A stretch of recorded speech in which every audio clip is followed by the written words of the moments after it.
corn was really good, and he wanted to use it. With his excess grains, he started to create whiskey, and in 1795, he sold his very first barrel of OJ whiskey. After that, he passed the family still down to his son, David Beam. David Beam established the first local distillery in Washington County, Kentucky, and he started producing Old Tub. After that, he passed it down to his son, David M. Beam. David M. wanted to relocate from Washington County to Nelson County because he wanted to take advantage of the two new inventions, the railroad system and the telegraph system. Now, by taking advantage of these two new inventions, we became a national brand. After that, we have James Beauregard Beam, or Jim Beam, correct. Jim Beam got us through three trying times in this world: World War I, the Great Depression, and Prohibition. Prohibition lasted for 13 long years, and we like to call it the world's biggest party foul. It ended in 1933, and then in 1935, he got the distillery up and running in just 120 days. After that, he passed it down to his son, T. Jeremiah Beam. T. Jeremiah was known as our global ambassador, and he would actually send cases of bourbon to the front lines of World War II. Now, T. Jeremiah didn't have any children, so who's he going to pass it down to? Anybody know? His nephew, Booker Noe. Booker Noe is the creator of the small batch bourbon collections, so we got Booker's, Baker's, Basil Hayden, and Knob Creek. And then he passed it down to his son, Fred Noe. Fred Noe wanted to keep his father's small batch collection alive. He also created Devil's Cut, Double Oak. And then after that, he passed it down to his son, Freddie Noe. Freddie Noe works right over there at that black building. That is called the Fred B. Noe Distillery. He's always coming up with new innovations and inventions, such as Little Brook, Clearmont Steep, Hardin's Creek, all of those goods. It is the first time in over 225 years that we have two master distillers, a father and a son duo. Can't get much better than that. Here in just a few seconds, we're going to get off this bus and we're going to get this party started. Woo! Yeah! I love the enthusiasm. You're awesome. Pass it to the light for me. We're going to be looking at that color. So Jim Beam White Label is aged for 4 years. It's going to be a very young bourbon. I like to say it's a light amber, like honey. Next, you're going to nose it. So go ahead and put it under your nose. Give it a big old whiff. I get a lot of sweet smells. Did you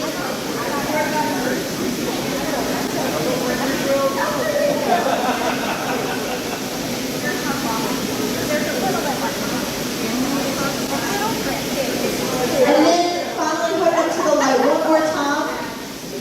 Cheers! You can drink it.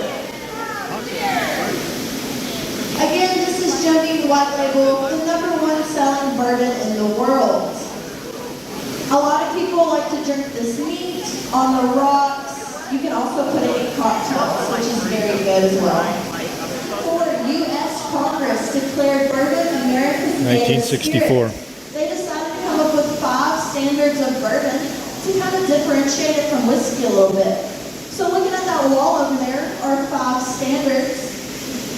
The first one is that it must be produced in the USA. A lot of people think that bourbon must come from Kentucky, but that's not true. Anywhere in the USA is completely fine. Although 95% of the world's bourbon does come from Kentucky, and 50% of that comes from right here at Jim Beam. The second standard says that it must be aged in a new charred oak container. Now it says barrels up there, just because they're a little bit easier to control, as they can weigh up to 500 pounds with bourbon inside. So try pushing a 500-pound box of bourbon. That's going to be really hard. Barrels also roll, which makes it a lot easier as well. The third standard says that the mash bill must be made up of a minimum of 51% corn. If it's any less, even 50%, that is not bourbon, that is whiskey. That fourth standard says that the distillate can come off the still at about 160 proof, but it cannot go into that barrel any higher than 125, and it's not going to be any less than 80 proof in that bottle. I can promise you guys, you will never see a bourbon on the shelf that is any less than is that it's not bourbon, but it's what? Whiskey, correct. The easiest one to remember. We have absolutely no additives whatsoever. So no flavors, no colors, no, just straight water. And if you're thinking of jumping apple, jumping peach, all of those flavors are Yes. I mean, I'm not correlating. Bernheim Forest is on Jim Beam property of that however many We're thousand on acres? Burnham property. Okay. Yep. And Heaven Hill also uses Same water. Gotcha. and Four Roses. Yep. Because we're all right there in that area. Yep. All right, guys. Here we use corn, raw, and malted barley. That corn provides the starch necessary for fermentation. It's also going to add a little bit of sweetness to your finished product. That rye is very bold. I like to say it's almost kind of spicy tasting. Raise your hand if you've ever had Basil Hayden before. Okay, so basically all of us. Basil Hayden is our high rye bourbon. We use twice as much rye in that mash bill than we do for like Jim Beam or for Knob Creek. And then finally, we have our malted barley. This provides the enzymes that are essential to converting starch into fermentable sugars. So, this right here is called a roller mill. We use hammer mills here at Jim Beam. They're essentially the same. They're taking little hammers inside that mill, pounding those grains together to get a very fine, powder-like consistency. So I'm going to show you guys kind of how it works.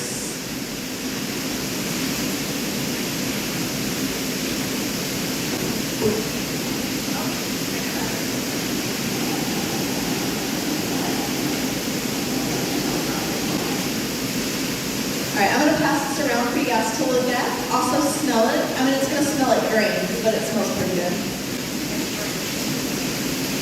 We get about 15 truckloads of grain every single day, 10 of those being corn alone. We check them in 6 different locations, in the front, the middle, and the back, at varying depths. We check for moisture content, aroma, breakage, all that fun stuff. And if we see one little grain out of place, we're going to send that whole truck back because we only want the best, the finest ingredients for your guys' bourbon. So on the bus, I said that Jacob Beam came down to Kentucky because our corn was really good. Well, fun fact for you, Kentucky does not produce enough corn for us to make our bourbon. So we now have to steal other people's corn. So our corn is now coming from Indiana, about a 2 to 3 hour radius from here. Is anybody from Indiana? Yeah, Indiana! Thank you for your grains. And then our rye and malted barley comes from the Dakotas. Anybody from the Dakotas? No? What about Canada? No? Okay. All right, so we have our limestone water. We have our grains. What is that final ingredient that we need? What do you say? Water.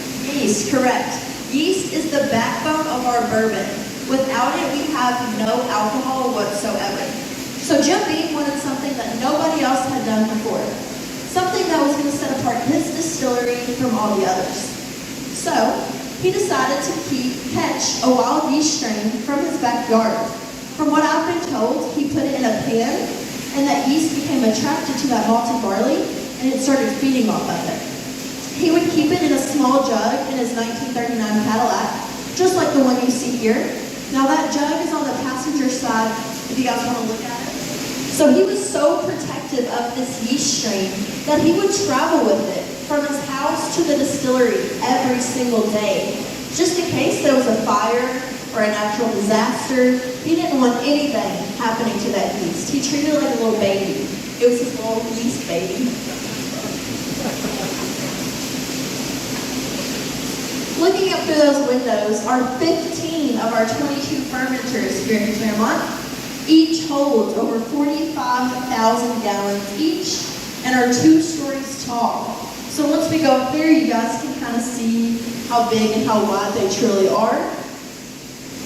But that fermentation process is going to take anywhere from 3 to 5 days. On the first day, it's going to be like water, very liquidy. On the second day, those temperatures are rising as that yeast is converting into CO2, heat, and alcohol.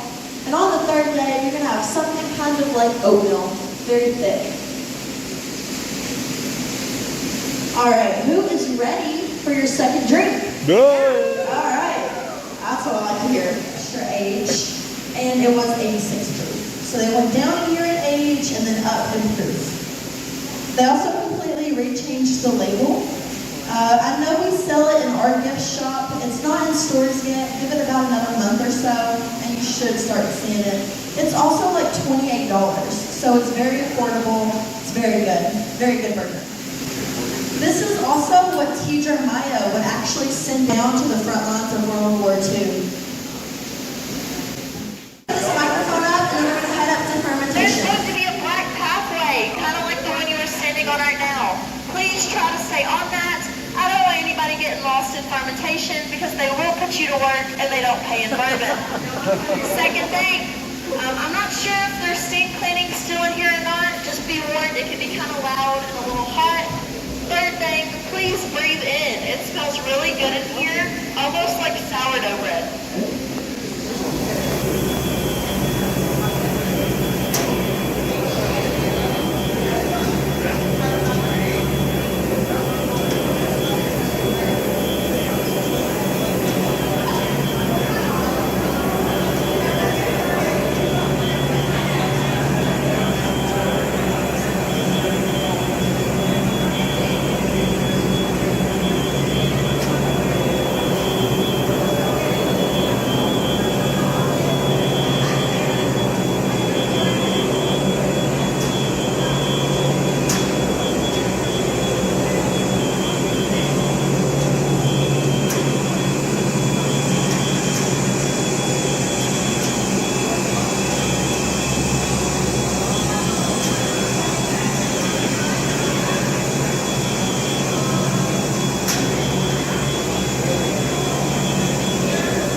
Right over there are our mash coolers.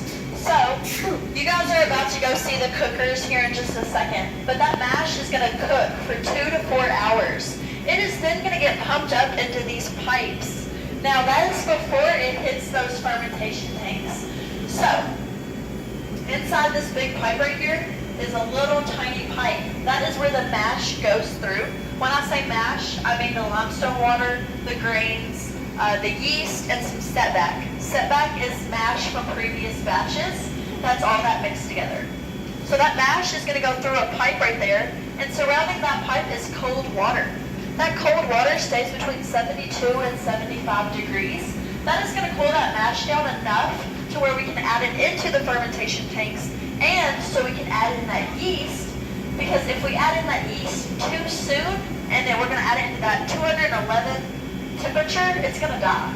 So we need to make sure that there's an environment where it can thrive in. All right, we're going to head out and look at the still.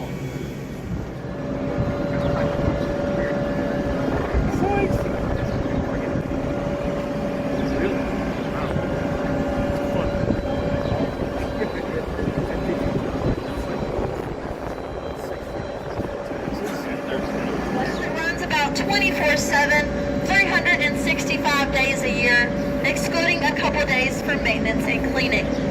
Now, that distiller's beer, or that mash, is going to get pumped up to the 17th tray. That is just below that third window at the very top up there. Inside that column still are perforated trays. Those trays are going to help the descent of the beer as it falls down the still. Now, as it is falling down, we are injecting hot steam from the bottom. That is going to evaporate that alcohol, and that's going to create alcohol vapor. That vapor is then going to rise to the top of the still. We are going to take that down. We are going to condense that into a liquid. That is what we call low wine. Now, low one is good, but it's not great. We can do a little bit better. So, it's going to go through something called a doubler or a pot still. It's going to do about the same process. That alcohol vapor is going to rise to the top. We're going to take that, condense that back into a liquid, and that is what we call high wine. High wine is also called white lightning, white dog, moonshine, hillbilly love wine, whatever you want to call it. It has many names. So as we enter into that distillery, you're going to see 2 mash cookers. Each holds over 10,000 gallons each. You are going to see 3 silos. Those hold our corn, rye, and malted barley. And of course, you're going to see our column still. Now it is made out of copper to pull those impurities out of your bourbon. All right, who's ready to go inside? Yay! Let's go!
That we have here on site in the 1940s to house cases of bourbon. Now we just kind of use it for tourism. You guys are going to get your 3rd and final pours. Yay! Yeah. And then you're also going to see T-Line, which is the Knob Creek 9-year single barrel bottling line. They have a really cool, really rare opportunity for you guys if you would like to participate in it. But until then, let's go get your 3rd drink.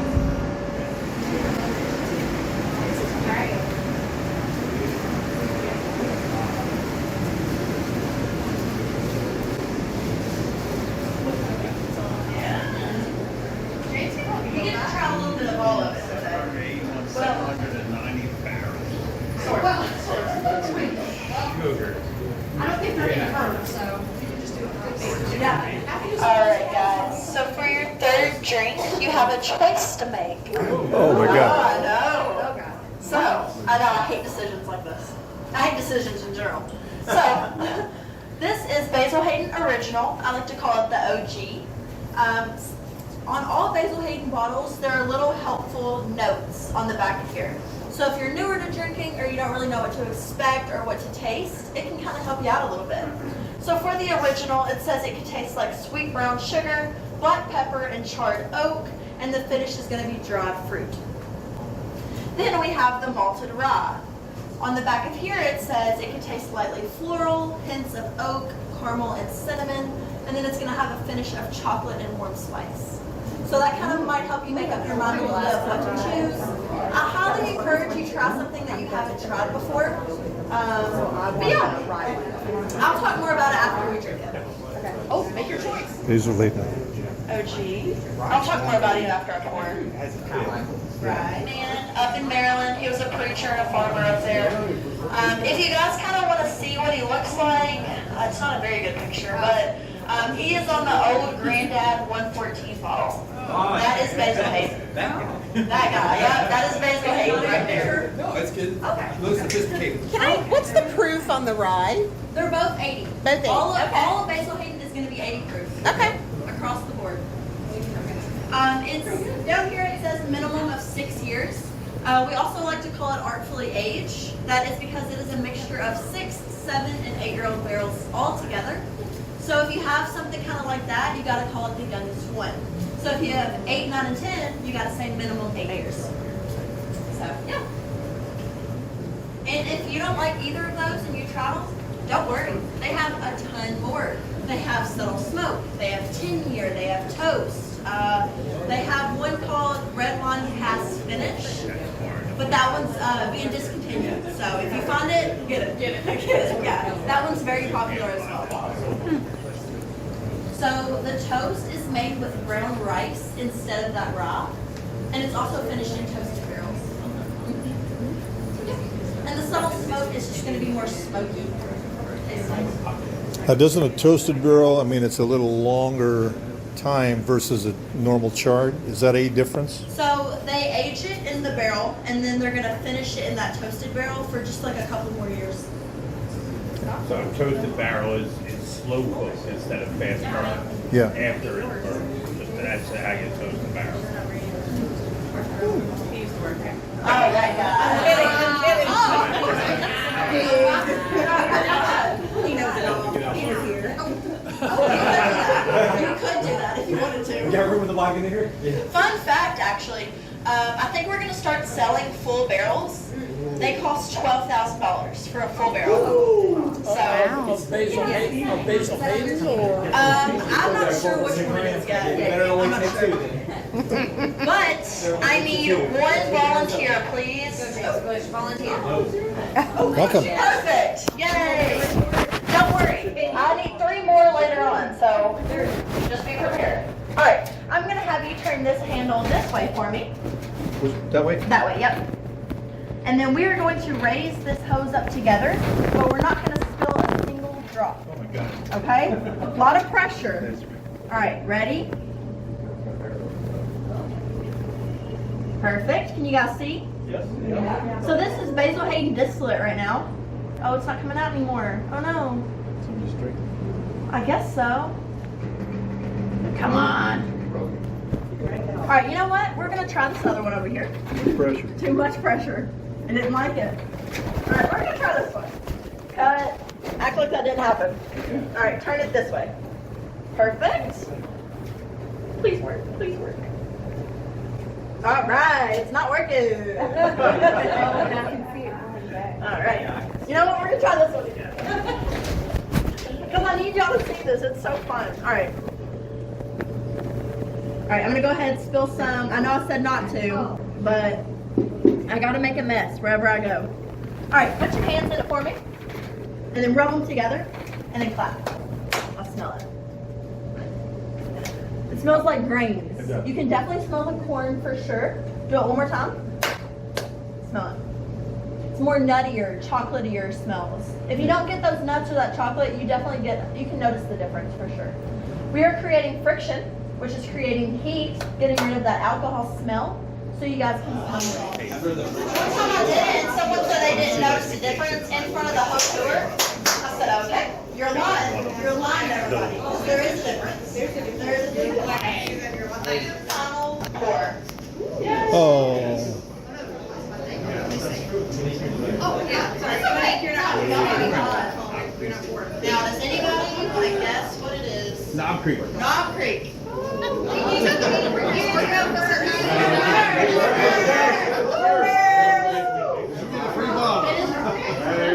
Yeah, so we got Knob Creek Rye, which is aged for 7 years, and then we have Knob Creek 9-year, which is going to be more oaky, more charry.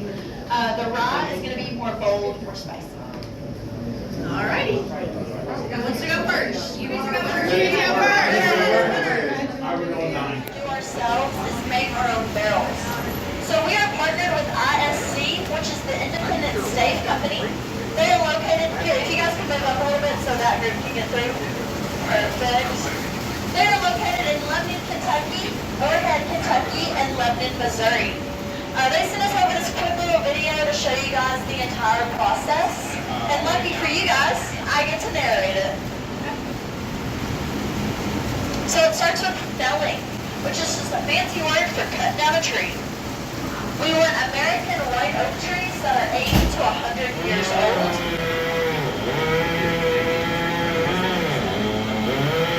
Most of these trees are coming from the Ozarks, but some do come from Kentucky as well. How many barrels are we going to get out of that one tree? 2. We're going to get 2 barrels, just 2. It's then going to be be sent to a log yard to be inspected. This is Andy. He's just making sure there's no insects, diseases, anything like that. If he likes it, he's going to give us a big smile. Yeah! That's some good wood right there. Next is regeneration. Regeneration is so important to keep those healthy forests. So, every tree that we chop down dumps 2 seedlings, and ISC works to maintain those openings so those trees can grow. We are then going to saw them into bolts, quarter bolts, and rough staves. Those rough staves are going to be inspected to make sure they meet quality standards. They are then going to season outside for 3 to 6 months. Seasoning outside naturally helps get rid of those bitter tannins. Tannins are good for wine, not so good for bourbon. We don't want them. Those staves are then going to go through a steam tunnel. This makes them pliable enough to fit them into the perfect barrel shape. We are then going to use a level 4 alligator char. That is 55 seconds of natural gas being lit into the middle of that barrel. We call it alligator char because it looks like alligator skin. We're then going to add a couple hoops and a couple heads. And a bung hole. Now to get the bung out, you need a bung knocker. So, those barrels are going to be sent to a warehouse, rack house, brick house. It's all the same. It has many names. And that is where it's going to sit there and age. We do not rotate our barrels here. And I'll explain more of why we don't later on in just a second. They're then going to roll them out. They are going to dump that barrel. And then they're going to bottle it for you guys to enjoy. Alright, and we have a single barrel. That large batch is going to consist of 1,000 or more barrels, and we are getting them from cross sections in that warehouse. So, imagine a big warehouse with a big red X across of it. We are taking barrels from each of those sections. We are going to marry them together to get that consistent flavor. So, the Jim Beam that you have at your house right now, or the Jim Beam that you buy today, is going to taste the exact same 20 years down the road from now, and I can promise you guys it tasted the same 20 years ago, because we are marrying those barrels together. For the small batch, the technical definition of a small batch is 1 barrel less than a large batch. Yeah, so we could have a 999 barrel small batch. That's not very small. So we like to do about 200 to 300. We're getting them from that middle section of that warehouse. We're going to marry them together to get that consistent flavor. That's why we don't rotate our barrels, because we're getting them from each section anyway. We like to work smarter, not harder. And for that single barrel, that is just 1 barrel. That 1 barrel is going to be unique in its color, its flavor, its aroma. Everything about it is going to be completely different. So this barrel of Knob Creek 9-year is going to taste completely different than any of those over there. However many bottles you get out of this barrel, that is it. You will not get another bottle that tastes the same exact way. Alright, I need my 3 volunteers. 1, 2, 3 in the back. I need 3 of y'all to come up here. We're going to play a little game, guys, and you have to participate. Whichever one you think has the best, you're going to cheer for. Alright? So, we got number 1. Come on. Alright, number 2. Alright, number 3. Yeah! Oh gosh, I don't know. 2, you think 2? Alright, here you go. You'll have it. Now I'm going to have you and someone else go down there for me. And then you can stay up here if you would like. Alright, I'm going to have you 2 swap places. Perfect, just like that. You 2 are going to rotate this barrel this way. You're going to catch all the liquid. Every single drop. Alright, ready, set, go! Oh! Pretty good. That was pretty good. Yeah, whatever's on your hand is yours. Anybody want to taste? 1 color is coming straight from inside the barrel. Again, that high line was clear. So it's coming out as this because of maturation. Maturation is like a pair of lungs breathing in and out of that barrel. So that liquid is going in and out of that barrel as well. 60 to 75% of that flavor is also coming from inside that barrel. Now, if I were to pour this out and you guys were to slide your hand under there, not your glasses, your hand, I can't stop you. I like to say try before you buy. Get your hand in there. Now I'm telling you guys, this is like 136 proof right now. Straight from the mouth. It's got a really good flavor though. That's good. Say try before you buy because we're about to head into T-Line. That is the Knob Creek 9-year single barrel bottling line. They have a really cool opportunity for you guys. You can actually pick your own Knob Creek bottle, watch it get, or you can rinse it, watch it get filled, corked, and labeled. At the end of it, they're going to wax it. Then they're going to wax it for an additional time. This is so you can put your fingerprints, your ring prints, necklaces, literally whatever you want to in that wax. Now it is going to be the same price as the gift shop, $59.99. We're not going to overcharge you guys for a good time.